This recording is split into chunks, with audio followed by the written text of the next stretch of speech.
नमस्कार। हरिभूमि टीवी के इस प्रोग्राम में एक बार फिर आपका स्वागत है।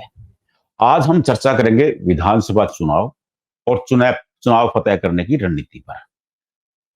बात भारतीय जनता पार्टी की। भारतीय जनता पार्टी ने तीसरी बार हरियाणा फतेह करने के लिए एक खास रणनीति बनाई है। हरिभूमि सूत्रों के अनुसार केंद्रीय गृह मंत्री अमित शाह ने भाजपाइयों को एक खास तरह का मंत्र दिया है। वो मंत्र जिस मंत्र के सहारे भारतीय जनता पार्टी ने मध्य प्रदेश में फतेह हासिल की थी, और वो मंत्र है शहरी मतदाताओं को टारगेट करने का। भाजपा नेतृत्व को लगता है कि अगर हरियाणा में हम शहरी मतदाताओं को टारगेट कर लेंगे तो 37 सीटें सहजता से निकाल सकते हैं। ग्रामीण क्षेत्रों में पार्टी को 8 से 10 सीटें मिल सकती हैं। इसके अलावा नायब सैनी को मुख्यमंत्री बनाए जाने के बाद नारनौल, हिसार, कैथल, हांसी, गोहाना, रोहतक व बरवाला में पार्टी बेहतर प्रदर्शन कर सकती है। अगर इस तरह चला जाएगा, इस रणनीति पर अमल होगा, तो तीसरी बार सरकार बनाना अत्यंत सरल हो जाएगा। इसी रणनीति पर भारतीय जनता पार्टी ने भी काम शुरू कर दिया है। यह रणनीति कितनी सफल होगी, प्रदेश में कितनी कारगर होगी, मध्य प्रदेश का यह फार्मूला हरियाणा में क्या गुल खिला सकता है, इसी पर चर्चा करने के लिए आज हमारे साथ हैं हरिभूमि के समाचार संपादक शंभू भद्र व वरिष्ठ पत्रकार रविंद्र राठी। शंभू जी, मैं पहला सवाल सीधा आपसे ही पूछ रहा हूं। जो लगातार खबरें आ रही हैं, भारतीय जनता पार्टी मध्य प्रदेश की तर्ज पर हरियाणा में चुनाव लड़ने की तैयारी में है। जैसे मध्य प्रदेश में कमलनाथ को गच्चा दिया गया, उसी तरह भूपेंद्र हुड्डा को गच्चा देने की रणनीति तैयार की जा रही है। आपको क्या लगता है कि वो रणनीति हरियाणा में सफल हो सकती है? बिल्कुल हो सकती है। अगर बीजेपी के जो माइनस पॉइंट है, जो लोकसभा जी, चुनाव में देखने को मिला है, उस माइनस पॉइंट पे अगर काम किया जाए, उसको शहरी क्षेत्र जो बीजेपी का परंपरागत वोट बैंक पहले से ही रहा है, तो अगर शहरी क्षेत्र पे फोकस किया जाए तो निश्चित रूप से जो मध्य प्रदेश में जिस तरह से कमलनाथ को घेर करके उनके ही क्षेत्र में उनको हराया गया, साथ ही जी, साथ जहाँ-जहाँ जैसे प्रदेश में जिस तरह से कमलनाथ की जो हवा थी, उस हवा को निकाला गया, उस तरह से अगर बीजेपी एक खास रणनीति के तहत अपने शहरी परंपरागत वोट बैंक पे फोकस करके शहरों पे फोकस करती है, तो बीजेपी को इसमें सफलता मिल सकती है। क्योंकि लोकसभा चुनाव में अगर आप देखेंगे तो लोकसभा चुनाव में 42 सीटों पर बीजेपी को बढ़त थी। उसमें से करीब-करीब 37 सीट ऐसी थी जो शहरी क्षेत्र के सीट थे। तो इस हिसाब से बीजेपी को लगता है कि अगर हम शहरी क्षेत्रों पे फोकस करें और थोड़े बहुत जो ग्रामीण वोट बैंक उनका अपना पहले से है, उस वोट बैंक के साथ बीजेपी को लगता है कि हम 47 का आंकड़ा पार कर सकते हैं। और शायद इसलिए जो अमित शाह की जो 2 प्रोग्राम हुए हैं हरियाणा में, खास करके पंचकुला में एक प्रोग्राम हुआ, उसके बाद महेंद्रगढ़ में एक प्रोग्राम हुआ और उसके बाद बीजेपी के कार्यकर्ताओं को जिस तरह से जोड़ा जा रहा है, उसको एक मैसेज दिया गया है कि जो भी सरकार की योजनाएँ हैं, उस योजना को जनता तक कैसे पहुँचाया जाए। और अभी जो भी जनता के मन में जो थोड़ा बहुत भी सरकार को लेके नाराज़गी थी, उसको दूर करने की कोशिश नायब सैनी की सरकार कर रही है।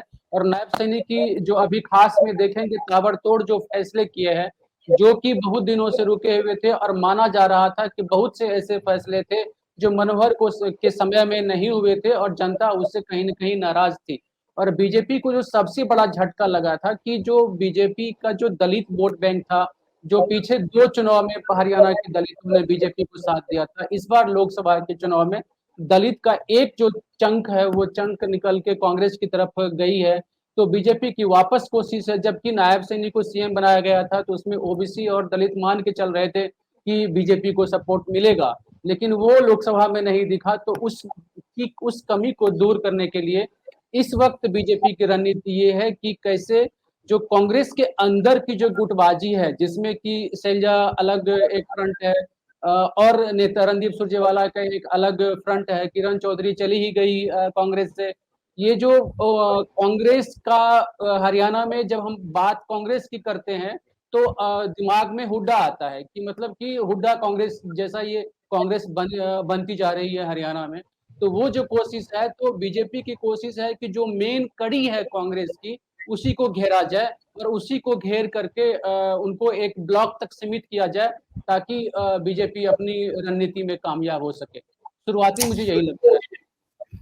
रविंद्र, आपको भी लग रहा है कि अगर शहरी क्षेत्रों पे करते हैं कंसंट्रेट, या 37 शहरी सीटें हैं, उसमें आपकी एक बहादुरगढ़ भी आती है, रोहतक भी आती है। अगर लोकसभा चुनाव देखते हैं तो अंबाला, रोहतक, सिरसा, बहादुरगढ़ और झज्जर, वहां भारतीय जनता पार्टी को हार का सामना करना पड़ा, लेकिन हार बहुत छोटी थी, कोई ज्यादा बड़ा मार्जिन नहीं था। लेकिन जहां जीते वो सोनीपत लगाएं, चाहे हिसार लगाएं, चाहे वो करनाल लगाएं, चाहे वो कुरुक्षेत्र सिटी लगाएं, जहां उनको जीत मिली वो बड़े मार्जिन से जीत मिली।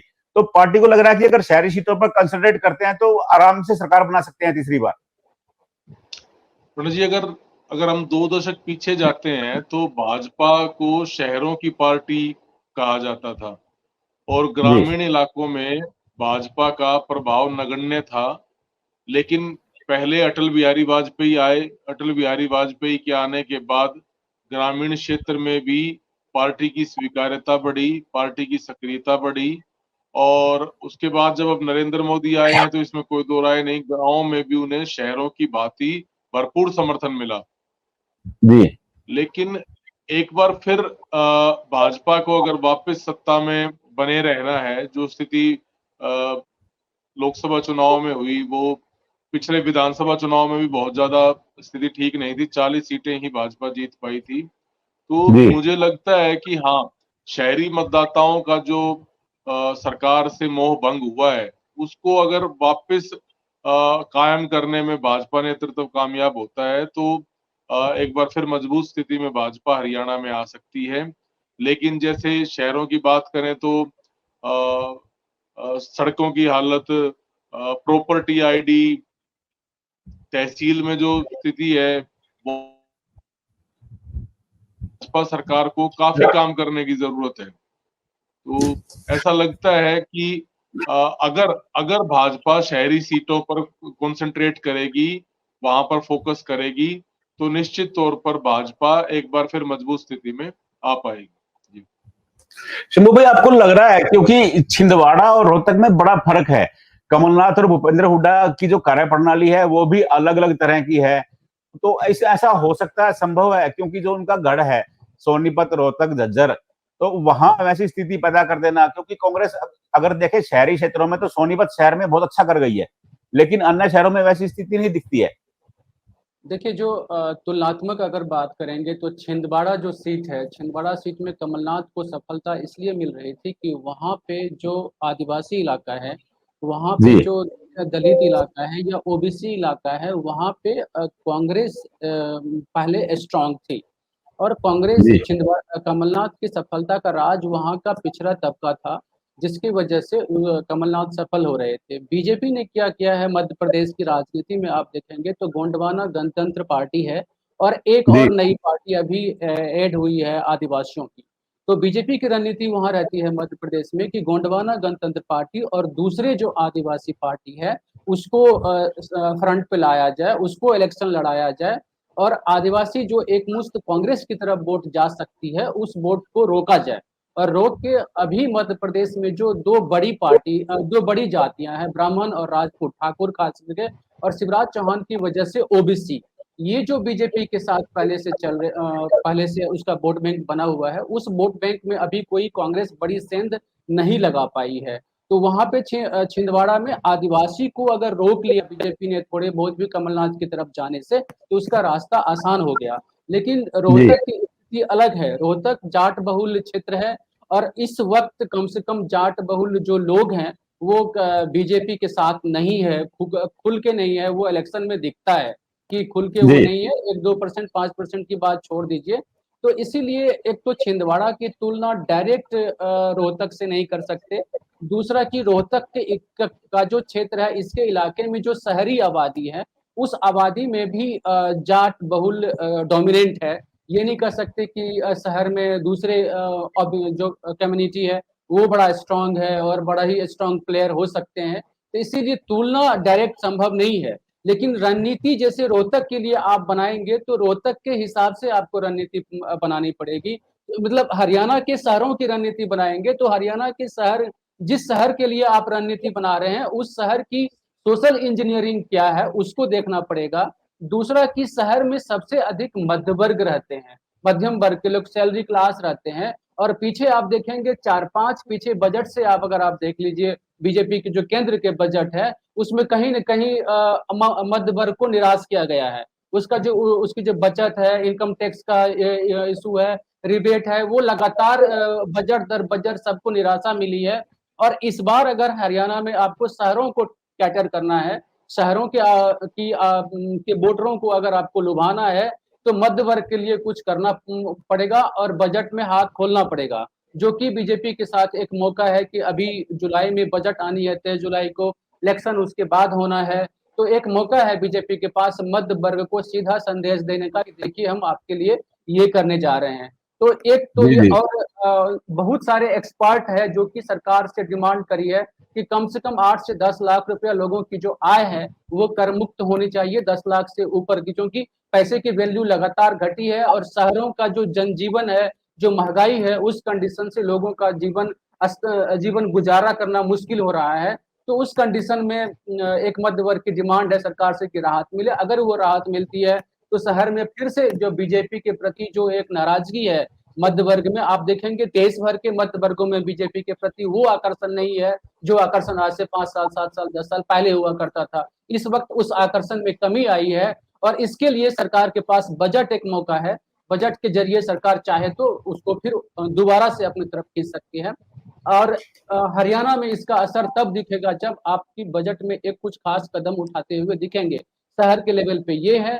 और सोशल जो कांग्रेस के अंदर की जो गुटबाजी है, अगर आप देखेंगे कि जैसे शैलजा ने 7 जुलाई को यात्रा एक अनाउंस किया है कि आगे 20-22 से वो यात्रा पे जाएंगे, फिर अलग से हुड्डा अलग से 11 जुलाई को ऐलान कर चुके हैं कि वो एक हरियाणा मांगे हिसाब की यात्रा करेंगे जिसमें राहुल गांधी भी आएंगे जी और जो कांग्रेस के अध्यक्ष हैं उदय भान और जो बड़े नेता हैं वो हुड्डा की यात्रा में रहेंगे। लेकिन शैलजा की यात्रा को कांग्रेस आलाकमान से ऐसा कोई समर्थन मिलता हुआ नहीं दिखा है। कहीं कोई बयान नहीं है जिसमें कि दिल्ली से कांग्रेस के कोई नेता उनकी यात्रा में शामिल होंगे। तो कुल मिलाकर के दोनों यात्राएं अलग अलग धुरी पे होगी। तो कांग्रेस के अंदर की जो गुटबाजी है, उस गुटबाजी का बीजेपी को कितना फायदा होता है, वो अब से जो बीजेपी की रणनीति होगी, अब से आगे जो बीजेपी की रणनीति होगी, वो डिपेंड करेगा कि उसका फायदा वो किस तरह से ले पाए।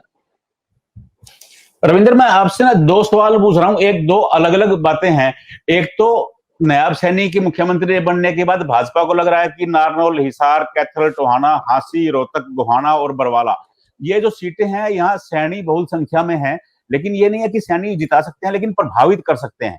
तो भाजपा को लगता है कि इन सीटों पर वो बेटर कर सकती है। दूसरी बात यह कि आम आदमी पार्टी ने अलग चुनाव लड़ने का ऐलान कर दिया है। ये इससे किसको नुकसान हो सकता है, कांग्रेस को या भाजपा को? तो ये दो अलग अलग बातें हैं, मैं चाहूंगा कि आप दोनों का अलग अलग उत्तर दें। जी पंडित जी, स्वाभाविक तौर पर स्थिति ये रहती है चुनाव में कि अगर विपक्ष के वोट बिखरते हैं, तो सीधा सीधा लाभ सत्ता पक्ष को होता है। आप जैसे जी भी मध्य प्रदेश की बात हो रही थी, मैं एक बात मतलब क्लियर करना चाहूंगा अपने तौर पर कि बात मध्य प्रदेश और हरियाणा की तुलना की नहीं है। मैं ये मानता जी हूं कि भाजपा शहरी क्षेत्रों में मजबूत रही है, चाहे वो जिस मर्जी प्रदेश की बात हुई हो। तो जी क्योंकि ये एक नैसर्गिक सा कदम है पंडित जी, हर कोई अपने मजबूत पक्ष पर, स्ट्रॉन्ग होल्ड पर अपना दाव खेलता है, क्योंकि वहां उसको कम मेहनत करने की जरूरत है। और अगर हम अपने मजबूत पक्ष पर ज्यादा ध्यान देंगे तो हमें निश्चित तौर पर उसका जो फायदा है वो मिलना तय है। तो जैसे अभी बात हो रही थी कि भी जाट बहुल्य, मैं ये मानता हूं कि अगर सिर्फ जाट वाली पोजीशन होती तो 2019 के विधानसभा चुनाव और 2024 के लोकसभा चुनाव में भाजपा को इतना बड़ा नुकसान नहीं होता। जी जाट मतदाताओं के साथ साथ अन्य जाति भी हैं, तमाम जातियों का वोट बैंक खिसक रहा है। इसी कारण भाजपा को अब ओबीसी सम्मेलन बुलाना पड़ता है महेंद्रगढ़ में। जी भाजपा भी इस बात को समझ रही है कि ध्रुवीकरण जो है बहुत लंबे समय तक नहीं चल सकता और उनको लामबंद करने के लिए कुछ ना कुछ चीजें उन्हें देनी पड़ेंगी। जहां तक सवाल आपका नायब सैनी के जी मुख्यमंत्री बनने का है, निश्चित तौर पर सैनी जो मतदाता हैं, ऐसा नहीं है मनोहर लाल के टाइम पर वो पार्टी के साथ नहीं थे तो बहुत ज्यादा लाभ नहीं मिला है, लेकिन एक मैसेज देने वाली बात है। पार्टी ने एक संदेश दिया है कि हम ओबीसी वर्ग को प्रेफरेंस दे रहे हैं। जैसे जी हिंदुत्व घोर हिंदुत्व, अति हिंदुत्व का नारा लगाने वाली भाजपा और उनके गृह मंत्री को महेंद्रगढ़ में मंच से बोलना पड़ा कि मैं बनिए का बेटा और प्रधानमंत्री भी बीसी और मुख्यमंत्री भी बीसी। ये जो लोकसभा चुनाव में तो जातिवाद को छोड़िए, हिंदू धर्म को बचाइए, और जब विधानसभा चुनाव आते हैं तो हिंदुत्व को छोड़िए और जातियों पर आ जाइए। ये जो है इसको अब लोग समझने लगे हैं। शहरों में जो भाजपा को नुकसान हुआ है ना, जो मतदाता है जितना जागरूक हो रहा है, जितना इस स्ट्रेटेजी को समझ रहा है, उतना ही भाजपा को नुकसान हो रहा है। हालांकि ये तय है कि अगर भाजपा बीसी वर्ग को और तमाम और जातियों को जो अब भाजपा से जिनका मोह भंग हो रहा है, उन्हें मनाने में सफल हुई तो भाजपा को लाभ होगा, अन्यथा भाजपा इस चुनाव में नुकसान में जाती नजर आ रही है। जैसा कि ट्रेंड दिख रहा है 2014 के बाद 2019 का चुनाव, 2019 के बाद अब 24 का लोकसभा चुनाव, इसमें साफ साफ ये है कि आप देखें पंडित जी, जैसे ही इनेलो और जेजेपी मैदान में कमजोर हुई हैं, चुनावी मैदान में भी, उसका सीधा फायदा कांग्रेस को हुआ है। अन्यथा पिछले विधानसभा चुनाव में जैसे अपन पहले चर्चा कर चुके हैं, जैसे जेजेपी मजबूत थी, उससे पिछले 2014 के विधानसभा चुनाव में इनेलो मजबूत थी, उसका सीधा लाभ भाजपा को हुआ था, क्योंकि विपक्षी वोट जो है वो कई टुकड़ों में बटा और भाजपा उससे लाभान्वित हुई। लेकिन इस बार अगर ऐसा नहीं होता है, जजपा, इनेलो, आम आदमी पार्टी को वो मत प्रतिशत नहीं मिलता है जो वो सोच के चल रहे हैं, तो निश्चित तौर पर कांग्रेस भाजपा को कड़ी टक्कर देगी और ये चुनाव इतना आसान नहीं है। इसीलिए खुद गृह मंत्री को मैदान में आना पड़ता है, स्ट्रेटेजी बनानी पड़ती है, गुरु मंत्र कह सकते हैं अपन, उनको ये गुरु मंत्र देना पड़ा कि भाई मध्य प्रदेश में हमने अपने जो पुराने किलेबंदी थी शहरों की, वो हमने की और हम अपना गढ़ मजबूत, जो मेरे ख्याल चौथी बार हम वहां जीतने में कामयाब रहे। तो भाजपा यहाँ तीसरी बार अगर जीतना है तो सबसे पहले शहरों को मजबूत करना पड़ेगा। अगर शहरों में ही भाजपा के किले ढह गए, जैसे पिछले आप देखें 2014 के विधानसभा में बहादुरगढ़ शहर से भाजपा जीती, और लोकसभा की बात करें तो यहाँ से 2 बार कांग्रेस को हार का मुंह देखना पड़ा। लेकिन इस बार स्थिति बदली और कांग्रेस बहादुरगढ़ से जीतकर करीब 20,000 वोटों से दीपेंद्र हुड्डा यहाँ से जीते हैं, जो अपने आप में एक बहुत बड़ी बात है। तो ये जो है ना, ये अलार्मिंग साइन है बीजेपी के लिए। अगर शहरों में भी वो नहीं जीत पाई तो गांवों में तो स्थिति यह तो तय हो गया है कि भारतीय जनता पार्टी पूरी तरह से चुनावी मोड में है। अभी कांग्रेसी, चाहे वो कुमारी शैलजा हो, चाहे वो दीपेंद्र हुड्डा हो, एक दूसरे को काउंटर करने के लिए यात्राएं कर रहे हैं, लेकिन भाजपा ने जमीन पर काम शुरू कर दिया है और मध्य प्रदेश का फार्मूला भी लागू करने की तैयारी है। यह आने वाला समय बताएगा कि यह फार्मूला हरियाणा में कितना कारगर हो पाता है। आपको हमारा यह प्रोग्राम कैसे लगा, अपनी प्रतिक्रिया जरूर दें। आपकी प्रतिक्रियाएं हमारा मार्गदर्शन करती हैं। अगर अच्छा लगा हो, सब्सक्राइब करें, शेयर करें। नमस्कार।